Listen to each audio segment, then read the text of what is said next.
Parts of speech. Why? Because they are building blocks for grammar. They are necessary ingredients to create phrases, clauses, and sentences. And they are necessary to improve your English speaking and writing skills. Hello and Assalamu alaikum. Welcome to Let's Learn and Earn 4 English lessons with SNS. My name is Salmanaz, and in today's video, I'm going to share with you nouns and their classes along with examples and practices. Please look at the list of parts of speech: noun, pronoun, verb, adjective, adverb, preposition, conjunction, and interjection. And we will be studying all these parts of speech one after another. What can you see on this slide? Of course, many things, pictures. So if you think about nurse and cake and books and Kate and baby and flowers. So these are different names mentioned over here. But in this universe, everything has a name. If you just think about this baby, then you see smile, hand, feet, and head, ear, eyes, and many other things. So here, all these things that I have referred to are actually reference made to noun. They are noun. If you think about a book, book is a noun. And a page of a book, and different pages of books. So also nouns. So noun is a naming word of person, place, animal, or anything in this universe. Here is an example. Harry likes to go to the library to study books about animals.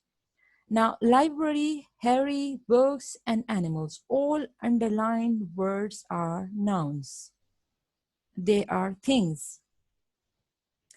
Now, when we think about category of nouns, then their classes. So the first class is common noun. Common noun refers to people, places, things in general.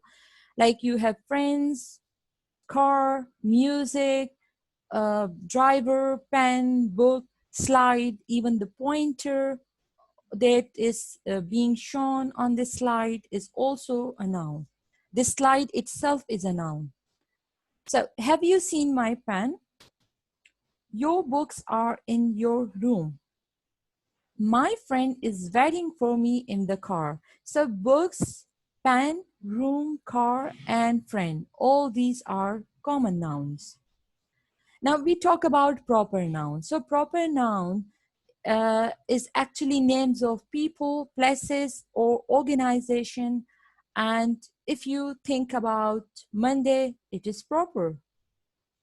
Pakistan, proper. Nokia, the New York Times, the Dawn, and Alicia.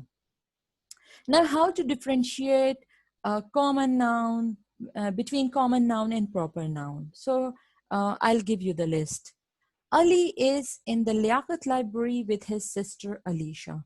Now, in this one sentence, you have Ali, which is proper because not everybody can be Ali. Liaquat library, this library has name Liaquat library. And Alicia is the name of a girl. So it is boy, it is girl in common, and it is library in general. But if you think about proper, why it is proper, because it's not a common library, it's Liaquat library. She is not a common girl, she is Alicia. He is not a common boy, he is Ali. So here is this the list of common and proper. If you say teacher, it's common, but Salma, because proper noun it is. Girl, Alicia. City is common, Karachi is proper.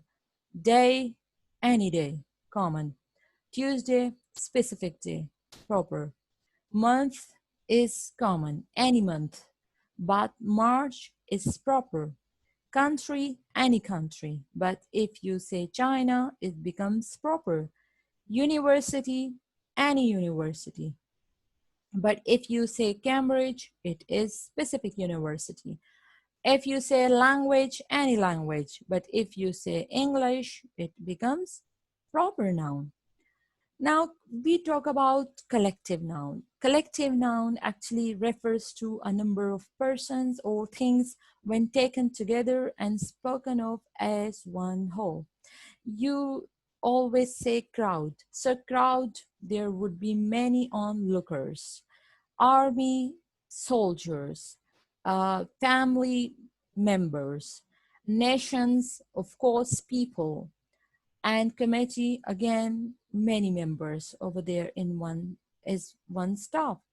So most common collective nouns, like for example, if you talk about a group of keys, you have 5 keys, it will become bunch collectively.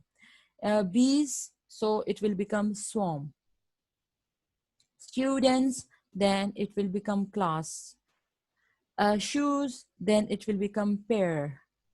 Employees, it will become staff. Soldiers is army.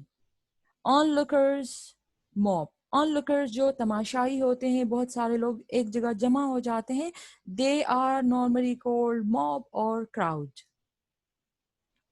Here are some examples. The mob was dispersed by the police. The mob was dispersed or detached by the police. The team performed well in match. Now the team is collective, mob is collective. A committee of 10 was appointed by the leader. This class consists of 50 students. Now, in one class, there are 50 students, and these 50 students are going to make a class. And collectively, that will be a class. Now we are moving towards material noun. You can see on the slide, toothpaste, jewelry, money, rain, coal, gold, wheat, and glass. Material noun is the name of some particular kind of matter, and it has got physical existence. You can touch it. So if you think about examples, copper, gold, iron, milk, salt, water. So here are some examples. I like to drink milk.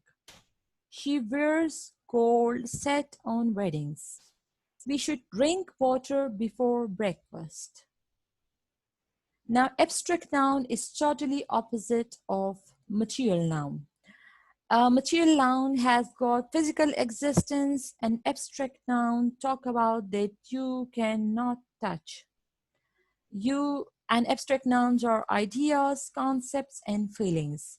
For example, happiness, virtue, justice, and beauty or wisdom are abstract nouns. Here are some examples. Soldiers displayed bravery while saving people. I really appreciate your wisdom. Beauty is truth, truth, beauty. Honesty is an integral part of better communication. And this is countable and uncountable nouns.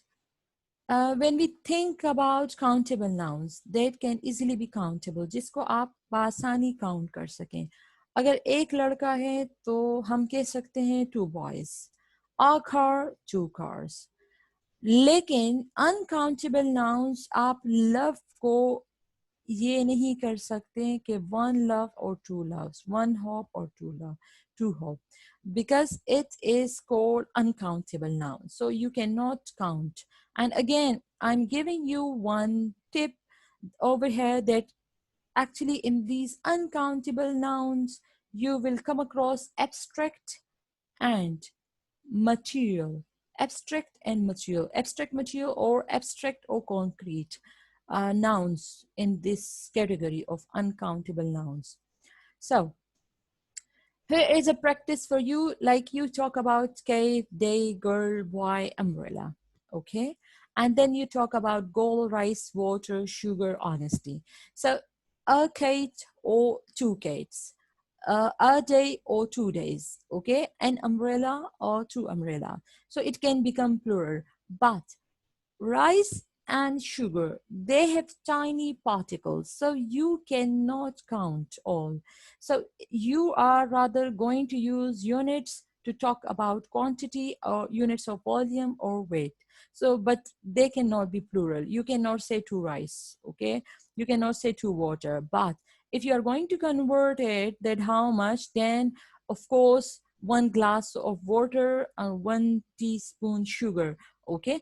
For example, if the customer is being asked by the shopkeeper that how much milk do you require, and if he say 1 liter milk, okay, so then he has used that volume and weight for that milk, otherwise it is uncountable. With the expression like these, how many will be used for countable and how much for uncountable? Like if somebody asks, how many days will you spend with me? So 6 days. But if that is not known, mean if it is not exact, then he can rather use, I want to spend some days with you. Okay, and this sum can easily come with this countable and uncountable both. So I need some water and I need a glass of water. How much water do you need? How much milk do you need? How much rice do you need? How much rice do you need? 2 kilo rice, or maybe possible 5 kg. Okay, so but if you know, if you are going to eat rice and if you say I need some rice, then you can use this some expression with that. How much, how many with countable, how much with uncountable. Here are some examples. Do you have some money? Air conditioners use a lot of electricity. Do you have any work for me to do? Now these are uncountable words. Now countable, for example, if I ask how many friends are there in your circles, and you will say there are 3 friends in my circle, okay, and she has only $6 right now. Okay, how many dollars do you have? I have only $6 right now. Thanks for watching the video. Subscribe, like, and share. And tell me that either you have learned something about nouns and their classes or not. And if there is any confusion, don't forget to share that confusion in the comment box so that I can easily help you over there. Thanks for watching. Bye for now.